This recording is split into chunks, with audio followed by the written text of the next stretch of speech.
અ, નાની ઉંમરમાં એટલે ધોરણ 8માં અભ્યાસ કરતો હતો એ વખત એમના મમ્મી હાર્ટ એટેક આવવાથી એક્સપાયર થઈ ગયા હતા. છોકરો આજ્ઞાકારી છોકરો હતો અમારો, કે જે શિક્ષકોની દરેક વાત એ ખૂબ સરસ રીતે માનતો હતો. એ દિવાલ ઉપર લખી લખીને એનો તૈયારી કરતો હતો. દિવાલ ઉપર પછી મારી મમ્મી ઓફ થઈ ગઈ એટલે પછી અમારે જ બધું કરવાનું હતું, એટલે એમને જે નહોતું આવડતું ને એ બધું આવડી ગયું. કે અડગ મનના માનવીને પહાડ પણ નડતો નથી, સિદ્ધિ તેને જઈ વરે જે પરસેવે નહાય. આ વાક્યને સાર્થક કરતો એક યુવાન હવે કહી શકીએ. સ્કૂલની અંદર અભ્યાસ કરતા નિખિલભાઈ ઠાકોર, જેઓ જગાપુરા ગામના વતની છે, જેઓ વ્યવસાય એમના પિતાજી ડ્રાઇવિંગનો ધંધો કરે છે, સાથે સાથે ખેતી કરીને પોતાના પરિવારનું ગુજરાન ચલાવે છે. આ પરિવારની અંદરથી આવતો દીકરો એટલે કે નિખિલ ઠાકોર ધોરણ 10 ની અંદર 97 જેટલા ટકા લાવીને સમાજનું નામ રોશન કર્યું છે. સમાજની સાથે સાથે પરિવારનું નામ રોશન કર્યું છે, ગામનું નામ રોશન કર્યું છે. અને જોઈ શકીએ કે અત્યારે મોબાઈલનો યુગ ચાલી રહ્યો છે. આ મોબાઈલના યુગની અંદર બાળકો અત્યારે મોબાઈલની અંદર જ રચ્યા પચ્યા રહે છે, તેવું આપણે જોવા પણ મળતું હોય છે. ઘણા કિસ્સાઓ આપણે જોઈ પણ રહ્યા છીએ. તો આ વિદ્યાર્થીએ મોબાઈલથી દૂર રહીને પરિવારની અંદર ખેતી મજૂરી કરી, પશુપાલનની સાથે પણ જોડાયો, સાથે સાથે પિતાની કામોના અંદર પણ એમને સહાયરૂપ બનીને એક અલગ જ ઉત્તમ ઉદાહરણ પૂરું પાડ્યું છે. તો આપણે આ પરિવારની મુલાકાત લઈશું, નિખિલભાઈ જોડેથી જાણીશું કે એમને અભ્યાસની અંદર કેવી રીતે ધ્યાન દોર્યું અને અત્યારે વડનગર તાલુકાની અંદર પ્રથમ સ્થાન પ્રાપ્ત કર્યું છે. તો આવો જોઈએ નિખિલભાઈ ઠાકોર અને તેમનો પરિવાર આપણી સમક્ષ શું કહી રહ્યો છે. તો આપણી સમક્ષ અત્યારે નિખિલભાઈ ઠાકોર આવી ગયા છે અને નિખિલભાઈ એ સરસ્વતી વિદ્યા મંદિરની અંદર અભ્યાસ કર્યો છે. કેમ નિખિલભાઈ, સાચી વાત ને? સાચી વાત. હા. નિખિલભાઈ, અત્યારે મોબાઈલનો જમાનો ચાલે છે, મોબાઈલ લેતા હતા? મોબાઈલની ક્યાંક ક્યાંક અભ્યાસમાં જરૂર પડે ત્યારે હું મોબાઈલનો ઉપયોગ કરતો જ તો, એમને કે નહોતું કરતો, પણ જ્યારે જરૂર પડે ને ત્યારે જ, એ અભ્યાસ માટે જ. પપ્પા શું કરે છે તમારા? મારા પપ્પા ડ્રાઇવિંગ કરે છે અને અહીંયા ખેતી કરે છે, એટલે હું ખેતીમાં મદદ કરતો, એમને પશુપાલનમાં પણ મદદ કરતો ને બધી મદદ કરતો. ઘરે આવીને અભ્યાસમાં કેવી તૈયારીઓ કરતા હતા તમે? ઘરે આવીને પહેલા તો જમવાનું હોય, પછી બપોરે આરામ તો હું કરતો જ, પછી સાંજે બધું જ કામ કરી અને પછી રાત્રે બેસવાનું વાંચવા. કેટલા કલાક વાંચતા હતા? હું 2 થી 3 કલાક ઘરે વાંચતો. પરીક્ષા સમયે તૈયારીઓ કેવી રીતે કરતા? પરીક્ષા સમયે હું મારો થોડો પણ સમય વ્યર્થ બગાડ્યા વગર હું આખો દિવસ ફક્ત ને ફક્ત વાંચવામાં જ લગાવતો. આખો દિવસ વાંચતા હતા. શિક્ષકો તરફથી તમને પ્રતિસાદ કેવો મળી રહ્યો? શિક્ષકો તરફથી સારો જ પ્રતિસાદ મળેલો છે. એ ઘણીવાર 2-3 વાર અમારા ઘરે પણ આવી ચૂક્યા છે કે બાળક ઘરે શું કરે છે, એટલે એમનો તો મહત્વનો ફાળો છે મારી સિદ્ધિમાં. તો શિક્ષકો પણ ઘરે આવીને તપાસ કરતા હતા. સિદ્ધિ એને જ જઈ વરે છે જે પરસેવે નાય, જે મેં પહેલા કહ્યું એવી જ રીતે શિક્ષકો અહીંયા અભ્યાસક્રમ કેવી રીતે બાળક કરે છે એનું ધ્યાન આપે છે. એ પણ એક સારી બાબત કહેવાય. અત્યારે મોબાઈલનો જે જમાનો ચાલી રહ્યો છે એના કરતાં કંઈ અલગ જ અહીંયા જાણવા મળે છે. નિખિલભાઈ, સાથે સાથે શિક્ષકો સ્કૂલની અંદર તમને મહેનત કેવી રીતે કરાવતા? સ્કૂલની અંદર મહેનત દરરોજ ટેસ્ટ રાખતા, એ દરરોજ એ રીતે મહેનત કરાવતા, કારણ કે છે ને પછી છેલ્લે પરીક્ષા વખતે વધારે ભાર ના થઈ જાય ને એ રીતે. પહેલેથી જ ભણવાનો લોડ પણ ન પડે અને શાંતિથી તમે અભ્યાસ કરી શકો. આ પણ એક શિક્ષણની એક અલગ બાબત કહેવાય કે જ્યારે એક્ઝામ પરીક્ષા આવે છે ત્યારે એનાથી અલગ જ રીતે અભ્યાસક્રમ કરાવીને આ એક શાળાની પણ પ્રગતિ કહી શકીએ છીએ આપણે. નિખિલભાઈ, ઘરે તમે ખેતીને લગતા શું કામ કરતા હતા? ખેતીને લગતા ખેતરમાં પાણી વાળવાનું હોય તો એ પણ હું વાળતો, પછી ભેંસો માટે ચાર વાઢવાની હોય એ બધું કામ કરતો. ખેતીને બધું જ કામ તમને આઈડિયા આવે છે? બધું જ કામ. ક્યારથી તમે આ કામ બધું કરતા હતા? કામ તો 5-6 વર્ષ પહેલાથી હું કરું છું બધું જ. પછી મારી મમ્મી ઓફ થઈ ગઈ એટલે પછી અમારે જ બધું કરવાનું હતું, એટલે એમને જે નહોતું આવડતું ને એ બધું આવડી ગયું એમને. હા હા. તો એવું પણ આપણે જાણવા મળ્યું હતું કે એમના જે મમ્મી હતા પહેલા એ દેવલોક પામ્યા હતા, પિતાજીએ બીજા મેરેજ પણ કર્યા હતા. એ મેરેજની સાથે સાથે અત્યારે જે નવા મમ્મી છે એમનો સપોર્ટ કેવો હતો? એમનો સપોર્ટ ફૂલ છે. એ મને છે ને ઘરે કંઈ પણ કામ ના કરવા દે, કે તું વાંચવાનું જ રાખ. તો મમ્મીનો પણ સપોર્ટ એમના ખૂબ જ સારો એવો પ્રતિસાદ એમને મળી રહ્યો છે. મા બાપનો સપોર્ટ પણ મળતો હોય છે, શિક્ષકનો પણ સપોર્ટ મળતો હોય છે. ત્યારે એક બાળક, એક વિદ્યાર્થી કંઈ અલગ જ રીતે ઉભરી આવતો હોય છે, જે ઉત્તમ ઉદાહરણ આપણને જોવા મળી રહ્યું છે. નિખિલભાઈ, મને તમારા પપ્પાએ એવું પણ કહ્યું હતું કે રાત્રે 3 વાગે તમે ઉઠતા હતા. હા, જે પરીક્ષા સમય હું સવારે વહેલા જ 3 વાગે તો ઉઠી જ જતો હતો. 3 વાગે ઉઠી કેટલા કલાક સવારે વાંચતા હતા? સવારે હું 3 થી 4 કલાક વાંચતો જ. 3 થી 4 કલાક સવારે 3 થી 4 કલાક વાંચન કરવું, એ કહેવાય છે સવારે જે વાંચન કરેલું એ પૂરો દિવસ યાદ રહે, એવું સાંભળેલું તમે? હા, તો એ બાબતે ધ્યાન લઈને આ વિદ્યાર્થીએ જે મહેનત કરી છે કંઈ અલગ જ કહેવાય. બીજી એક વાત ખાસ એ પણ છે કે જગાપુરા જે ગામ છે એ ઠાકોર સમાજની વસ્તી ધરાવતો આ એક ગામ છે, જેની અંદર મુખ્ય વ્યવસાય લોકોનો ખેતી છે. અને અત્યારે આ ગામની અંદર ઘણા એવા વિદ્યાર્થીઓ છે જેઓએ અહીંયા ઉચ્ચ અભ્યાસ કરીને સારું એવું શિક્ષણ પ્રાપ્ત કરીને ઊંચી ટકાવારી લાવ્યા છે. એ પણ આ ગામની એક આ વખતે આગવી ઓળખ ઊભી થઈ ગઈ છે. તો આપણી જોડે અત્યારે નિખિલભાઈના મમ્મી અને પપ્પા અત્યારે અહીંયા હાજર છે. શું કહેશો, તમારા દીકરાએ અત્યારે તાલુકાની અંદર પ્રથમ નંબર મેળવ્યો છે? પહેલા તો બહુ સરસ કામ કર્યું છે નહીં કે તાલુકા લેવલે કેન્દ્રમાં 97.50% એના આવ્યા છે અને પહેલો નંબર કેન્દ્રમાં લાવે છે. એમના સાહેબોનો SVM સરસ્વતી વિદ્યા મંદિર વડનગર, એમનો હું આભાર માનું છું. એમને સ્કૂલમાં પણ બહુ સરસ મહેનત કરાવી છે. ઘરે પણ ખાતરી કરતા બોર્ડનું પેપર ચાલતું એ વખત કે નિખિલ ઘરે શું કરે છે એવી પણ ખાતરી અહીંયા આવીને કરી જતા. નિખિલે કહ્યું કે નાની ઉંમરમાં એના મમ્મી દેવલોક પામ્યા હતા. નવી મમ્મીનો સાથ સહકાર કેવો છે? આ બાબતે તમે શું કહેશો? નાની ઉંમરમાં એટલે ધોરણ 8માં અભ્યાસ કરતો હતો એ વખત એમના મમ્મી હાર્ટ એટેક આવવાથી એક્સપાયર થઈ ગયા હતા. મારા વાઈફ નવા એમને પોતાના છોકરા તરીકે જબરજસ્ત સપોર્ટ કર્યો.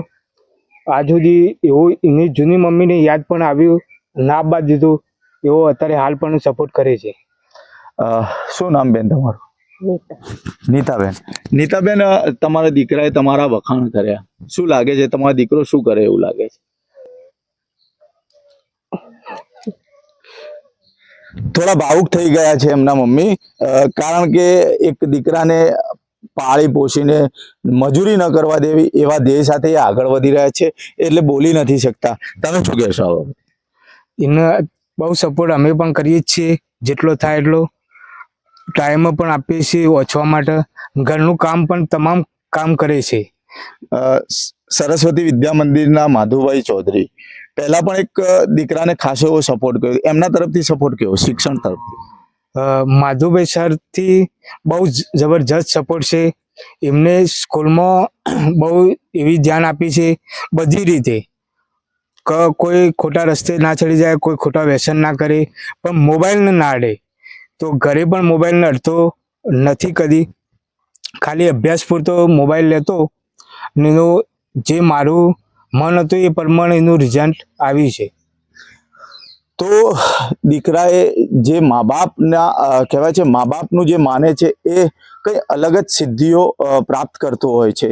તો આ એક ઉત્તમ ઉદાહરણ જે અહીંયા જગાપુરા ગામમાં એક પરિવારે પૂરું પાડ્યું છે. મારા ભાઈ સારા ટકા મેળવ્યા એ મને ખૂબ લાગણી છે. મારા ભાઈને માતાજી ખૂબ આગળ વધારે એ હું પ્રાર્થના કરું છું. તો આ ગામની અંદર પણ જે શિક્ષણને લઈને વ્યાપ વધ્યો છે અને બાળકો ઉત્તરોત્તર પ્રગતિ કરી રહ્યા છે. ટકાવારીની અંદર પણ આ ગામની અંદર સારા એવા પરિણામો જોવા મળ્યા છે. તો ગામના એક નાગરિક તરીકે આપણી જોડે લાલાજી ઠાકોર આવી ગયા છે. તો લાલાજી, પહેલા તો આ ગામની બાબતે તમે શું કહેશો? આ જગાપુરા ગામની બાબતમાં હાલની તારીખમાં જે 2025માં જે વિદ્યાર્થીઓ રિઝલ્ટ લાયા છે એ ખરેખર વડનગર તાલુકામાં જગાપુર ગામ પ્રથમ નંબરે છે. એવા જ એક આપણા નિખિલજી પ્રવીણજી ઠાકોર એ વડનગર તાલુકામાં પ્રથમ નંબરે પાસ થયા છે. એમનો પણ હું એક જગાપુરના નાગરિક તરીકે ખૂબ ખૂબ અભિનંદન પાઠવું છું.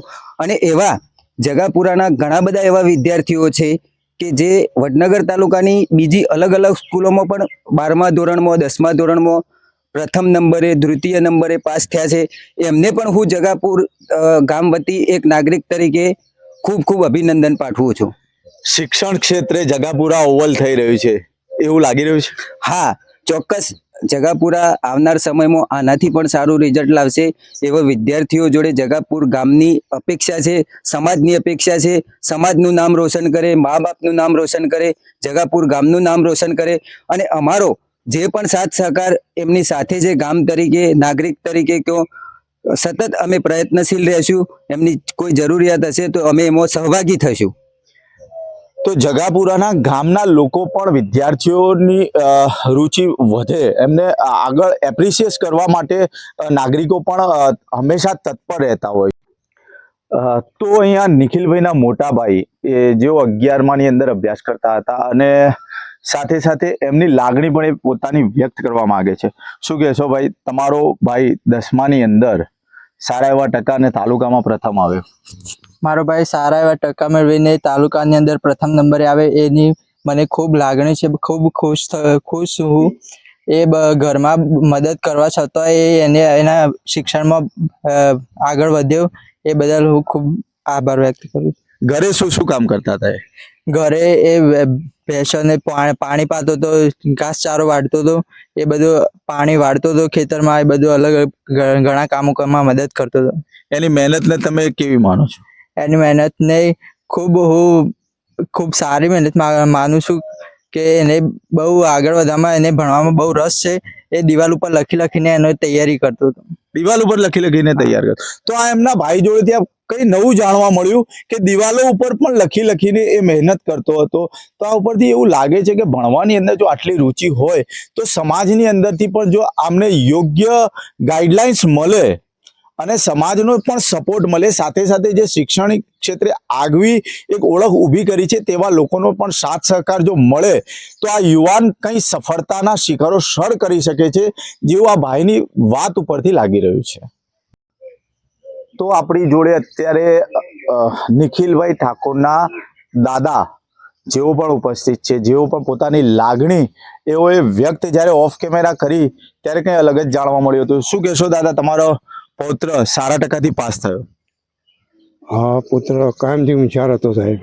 ભણવામાં KG 1, 2 થી જ હોશિયાર હતો. એટલે એનું પ્રોત્સાહન આ લઈ ગયા.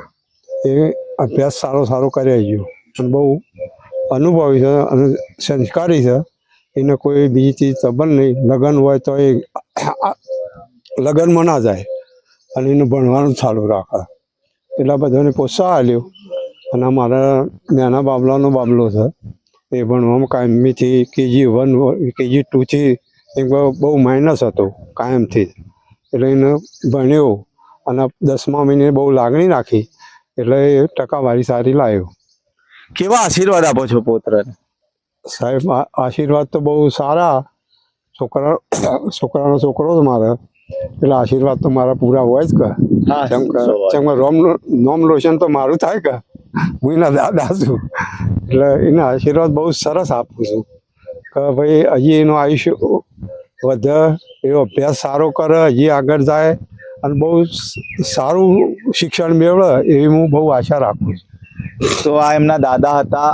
આશીર્વાદનું એટલા માટે કહ્યું કે કોઈ પણ દાદા હોય અને પોતાનું મૂડી કરતા વ્યાજ લોકોને વધારે વાલું હોય છે. આ એવી બાબત કહી શકાય કે એમના પૌત્રએ જે સિદ્ધિ હાસિલ કરી છે એ બદલ એ અલગ જ રીતે આશીર્વાદ પણ આપી રહ્યા છે અને એવી આશાઓ કરી રહ્યા છે કે પૌત્ર વધુ આગળ વધીને સમાજનું નામ રોશન કરે, પોતાના પરિવારનું નામ રોશન કરે. એવા નાગરિક પણ છે જેઓ પૂર્વ સરપંચ પણ રહી ચૂક્યા છે. શું કહેશો? જગાપુરા ગામના બાળકોએ ડંકો વગાડી દીધો. હા સાહેબ, મારું નામ ઠાકોર ઉદાજી મણાજી છે, ગામ જગાપુરા, પૂર્વ સરપંચ છું. આજે અમારા જગાપુરા ગામના જે વિદ્યાર્થીઓ, જે ઠાકોર નિખિલજી પરવીનજી સરસ્વતી વિદ્યાલયમાં જે 10મામાં પહેલો નંબર લાવ્યો, 97% પોત્રી પોઈન્ટ લાવ્યો. ખરેખર એમના મા બાપનું સાહેબ ગૌરવ છે, અમારા આખા ગામનું ગૌરવ છે. એવા ઘણા બાળકો સાહેબ જગાપુરા ગામના મારા કેશીપા જઈ સ્કૂલમાં પણ એક દીકરી ભણતી હતી, એક બીજો ભાઈ છોકરો સુમિત ભણતો હતો, એ પણ સાહેબ કેશીપા જઈ સ્કૂલમાં પ્રથમ નંબર તરીકે પહેલો નંબર લાવે છે. તે ખરેખર અમારા તો જગાપુરા ગામનો સાહેબ દરેક બાળકો અમને લાગે છે કે સારું બાળકો બહુ એલેન્ટ છે. એનો મા બાપ જો જાગૃત સાહેબ હોય તો છોકરું પણ સારા ટકા લાવી શકે છે. અને આખા ગામને હું તો કહેવા માગું છું સાહેબ કે ભાઈ આપણા ગામના જે બાળકો ખરેખર માતાજી આશાપુરાની પ્રતિજ્ઞા થઈ, ભોજનાથની પ્રતિજ્ઞા થઈ, બાબા રામદેવજીના આશીર્વાદ આપણા ગામને વરસ્યા. તે ખરેખર આખા ગુજરાતમાં પણ આપણા જગાપુરા ગામનું ગૌરવ વધારી. એવા આપણા દરેક દીકરીઓ છે, દરેક છોકરાઓ છે, સારું ભણતર પણ છે, સારા ઇલેક્શન સારા ટકાવારી લાવે. એ બદલ અમે આખા ગામના પણ અમે ખૂબ ખૂબ અભિનંદન પાઠવીએ છીએ. ગામની અંદર વ્યસનથી લોકો હવે દૂર જવા માંડ્યા છે, કેવું છે, સાચી વાત છે? વ્યસન તો સાહેબ અમારું તો જગાપુરા ગામ કાયમથી સાહેબ ધાર્મિકમાં માનવાનું ગામ છે સાહેબ. અમારું તો પૂર્વ ટ્રેનિંગ સેન્ટર પણ જગાપુરા સાહેબ પીબીએથી ટ્રેનિંગ સેન્ટર ચાલે છે. ધાર્મિક સ્થળો ગોધનાથનું મંદિર ગણો, આશાપુરા મારા કુળદેવનું મંદિર ગણો, રામદીપનું ગણો. વર્ષમાં 3-4 પર તો મારા મોટા મોટા પ્રસંગો સાહેબ થયો છે. આખું ગામ ધાર્મિક તરીકે સાહેબ માને છે. એટલે વ્યસનમાં તો 90% સાહેબ અમારા ગામમાં કોઈ વ્યસન નથી થતું. અને બાળકો ગણો કે દીકરીઓ ગણો ભણવામાં બહુ સારી રીતે સાહેબ બને છે. અમારા ગામના છોકરો સાહેબ મારવા જઈએ તો 30-35 છોકરા તો આર્મીમાં, બીએસએફમાં, સીઆરપીમાં, પોલીસમાં સાહેબ છે. બીજા કોઈ શિક્ષકોમાં છે, ડ્રાઈવરોમાં છે. ઘણું બધું સાહેબ આ 10 વર્ષની અંદર તો અમારા ગામમાં ઘણો વિકાસ થયો છે, ઘણું પરિવર્તન આવ્યું છે. એના લીધે અમને ગામને પણ ગૌરવ છે. અને આખા ગામને હું જગાપુરા ગામને પણ કહેવા માગું છું કે ભાઈ દરેક વાલીઓ તમારા બાળકોને, તમારી દીકરીઓને સારું ભણાવો, સારું એમને શિક્ષણ મેળવો. અને એમના પાછળ ભલે ખર્ચો થાય પણ એમને એલર્ટ કરો તો તમારું મા બાપનું નામ રોશન કરશે, આપણું ગામનું નામ રોશન કરશે. એવા હું માતાજી આશાપુરા અને ગુજરના તરફથી એમને આશીર્વાદ આપું છું કે ભાઈ આ જે બાળકો જે સૌ સારા ટકા લાવે છે એ સાહેબ આગળ પ્રગતિ કરે અને આગળ જઈને આખું ગામનું નામ રોશન કરે, એમના મા બાપનું નામ રોશન કરે. એવામાં કુળદેવી આશાપુરા એમની મનોકામના પૂર્ણ કરે એવું હું પ્રાર્થના કરું છું. આ ગામ પણ સતત વ્યસનોથી દૂર રહીને શિક્ષણને વધુ પ્રોત્સાહન આપી રહ્યું છે. આ એવું ગામ છે જગાપુરા ગામ, જે મહેસાણા જિલ્લાના વડનગર તાલુકામાં આવેલું આ એક ગામ છે. શિક્ષણને લઈને ઘણા બધા અહીંયા કહેવાય છે કે ઘણી બધી પ્રવૃત્તિઓ પણ થતી હોય છે. બાળકોને કહેવાય છે કે પોલીસની અંદર જો પણ ભરતી થવું હોય તો અહીંયા એનું મોટું ગ્રાઉન્ડ પણ છે અને લગતી ટ્રેનિંગો પણ અહીંયા આપવામાં આવે છે. શિક્ષણનો વ્યાપ વધે એ માટે આ ગામના લોકો કંઈ અલગ જ કરી રહ્યા છે, જેનું પરિણામ આજે આ બાળકોને મળી રહ્યું છે. તો અત્યારે જે નિખિલજી ઠાકોર જે તાલુકા લેવલે પ્રથમ નંબરે આવ્યા છે, એમની શાળા સરસ્વતી વિદ્યા મંદિર, અહીંયાનું ભણતર પણ એક ઘડતર રૂપી છે. તો અહીંયા શાળાના શિક્ષક પણ આપણી જોડે અહીંયા ઉપસ્થિત છે. તો શું નામ છે પહેલા તો સાહેબ તમારું? પટેલ વિજયભાઈ. વિજયભાઈ, નિખિલભાઈએ તો તાલુકામાં ડંકો વગાડી દીધો. નિખિલભાઈ માટે પહેલા તો તમે શું કહેશો? નિખિલ એક એવો છોકરો, આજ્ઞાકારી છોકરો હતો અમારો કે જે શિક્ષકોની દરેક વાત એ ખૂબ સરસ રીતે માનતો હતો અને સતત એની મહેનત ઉપર જ એ ફોકસ રાખતો હતો. જેટલું શિક્ષકોએ કામ આપેલું હોય એ નિયમિતતાથી એ પૂર્ણ કરવો એનો ઉદ્દેશ હતો. નિખિલભાઈએ એવું કહ્યું કે શાળાના શિક્ષકો અચાનક ઘરની મુલાકાત પણ લેતા હતા, તો એ બાબતે તમે શું કહેશો? અમારા સ્કૂલની પરંપરા કંઈક એવી છે કે ભાઈ જે વિદ્યાર્થી અહીંયા ભણતર માટે આવે છે બરોબર, તો દરેક બાળકનું જેમ ઘરની અંદર માં એની દેખરેખ રાખે છે એ જ રીતે અમારી સંસ્થા એ બાળકની દેખરેખ રાખે છે. એના ભણતરથી લઈ અને ઘરે કેવી એક્ટિવિટી કરે છે એટલા સુધી અમારી સંસ્થા એ કમ્પ્લીટ, મતલબ કે ઝીણવટપૂર્વક. કેમ કે બાળક છે એ અમાર જોડે એ સવારે 7 વાગ્યાથી લઈ અને 1 વાગ્યા સુધી અભ્યાસ કરતું હોય છે. તો આટલો સમય અમાર જોડે વિતાવે છે, પણ 1 વાગ્યા પછી ઘરે એ કેવી પ્રવૃત્તિ કરે છે, કેમ કે મેક્સિમમ શિક્ષણ ઘરે વાંચન જો હશે તો જ રિઝલ્ટ એ આવી શકશે. થોડું શાળા વિશે બી થોડીક માહિતી આપશો? હા, અમારી શાળા સરસ્વતી વિદ્યા મંદિર વડનગર જૂના બસ સ્ટેન્ડની સામે એ આવેલી છે. આ સંસ્થાની અંદર ધોરણ કેજીથી લઈ અને ધોરણ 11-12 સાયન્સ સુધી એ અભ્યાસક્રમ ચાલતો હોય છે, જેની અંદર એ દરેક બાળકની એ કેરફુલી એ સાર સંભાળ રાખવામાં આવતી હોય એના ભણતરની બાબતમાં એક પણ વિદ્યાર્થી એવો ના હોય કે અમારા શિક્ષકશ્રીને ખબર ના હોય કે ભાઈ આ બાળકનું નામ શું છે, આ બાળક કેટલામાં છે, એને કેવી રીતે મહેનત કરાવવી જોઈએ, એ દરેક સતત એની ચિંતનો થતા હોય છે. અને એવું નહીં કે ભાઈ વાલીને ખબર ના હોય, દરેક એ બાળકની વાલીને પણ ખબર હશે, કેમ કે સતત અહીંયા સંસ્થામાં એ એકલું શિક્ષણ કાર્ય નહીં પણ શિક્ષણ કાર્યની સાથે સાથે વાલી મિટિંગો થતી હોય છે. કોઈ એક વાલી મિટિંગ નહીં, જેટલી જરૂર પડે એટલી વાલી મિટિંગો એ કરવી, જેથી કરીને કોઈ વિદ્યાર્થી છે તો એ વિદ્યાર્થીનું બાળક એટલે કે કોઈ વાલીનું બાળક એ કેટલામાં છે, 50%માં છે, 60%માં છે, 70%માં છે, ટોપરમાં છે, એ વાલીને પણ ખબર પડે. ઘણા સંજોગોમાં એવું થતું હોય છે કે ભાઈ એ વાલીશ્રી બાળકને એ સ્કૂલની અંદર મૂકે પણ એને ખબર જ નથી હોતી, તો એવું એ નથી અહીંયા. બીજી કેવી કેવી પ્રવૃત્તિઓ અહીંયા શાળામાં થતી હોય છે, તહેવાર હોય કે કોઈ પણ ફેસ્ટિવલ? એકલું શિક્ષણનું અહીંયા નહીં થતું, પણ શિક્ષણને પ્રાધાન્ય વધુ છે. પણ શિક્ષણની સાથે સાથે એ અહીંયા એક કૃષ્ણ જન્મ મહોત્સવ, બરોબર, પછી નવરાત્રિ, વિદાય સમારંભ, બહુ જ ધામધૂમપૂર્વક એ સ્પોર્ટ ડે બહુ ધામધૂમપૂર્વક એ ઉજવવામાં આવે છે. તો શાળાની અંદર પણ અલગ અલગ પ્રવૃત્તિઓ કરીને વિદ્યાર્થીઓને એક અલગ જ શિક્ષણની ભાવના બતાવવામાં આવે છે. શિક્ષણની સાથે સાથે રમત અને જે આપણા ધાર્મિક તહેવારો કહેવાય એ વિશેનું પણ મહત્વ આ શાળા પૂરું પાડે છે. તો નિખિલભાઈ, આ દરેક કહેવાય કે આ દરેક પ્રવૃત્તિઓની અંદર ગુજરીને અત્યારે તાલુકાની અંદર આ શાળાનું નામ રોશન કર્યું છે. તો આ હતા નિખિલ ઠાકોર, જેઓએ પોતાની મહેનતથી અડગ મન રાખીને પહાડને પણ સર કર્યું હોય તેવું કાર્ય શિક્ષણ ક્ષેત્રે કર્યું છે. તાલુકા લેવલે પ્રથમ નંબર આવ્યો છે. સરસ્વતી વિદ્યા મંદિરની અંદર અભ્યાસ કરતા આ વિદ્યાર્થીએ સમાજનું નામ રોશન કર્યું છે, સાથે સાથે ગામનું, પરિવારનું અને શાળાનું નામ રોશન કરીને એક અલગ જ ઓળખ ઊભી કરી છે. તો આ સરસ્વતી વિદ્યા મંદિરની અંદર પણ અભ્યાસ કરીને સેવાકીય પ્રવૃત્તિની સાથે સાથે એવું ધાર્મિક પ્રવૃત્તિઓની પણ નોલેજ આ સ્કૂલની અંદરથી મેળવ્યું હતું, જેવું પણ આપણને જાણવા મળ્યું. આપણે એમના પરિવારને મળ્યા, ગામના લોકોને પણ મળ્યા. દરેકે કહ્યું કે અળગ મનથી ચાલનારા માનવીને પહાડ પણ નડતો નથી. તો આવા જ વિડીયોને, આવા સમાચાર અમે તમને લગાતાર બતાવતા રહીશું. જોતા રહીશું સત્યનો સાગર ન્યૂઝ. જો તમે અમારી ચેનલ ઉપર પ્રથમ વખત આ વિડીયો જોઈ રહ્યા છો તો અમારી ચેનલને સબસ્ક્રાઇબ કરવાનું ભૂલશો નહીં. વિડીયો તમને કેવો લાગ્યો કોમેન્ટ બોક્સમાં પણ જરૂરથી જણાવજો અને વિડીયોને શેર કરવાનું ભૂલશો નહીં. નમસ્કાર.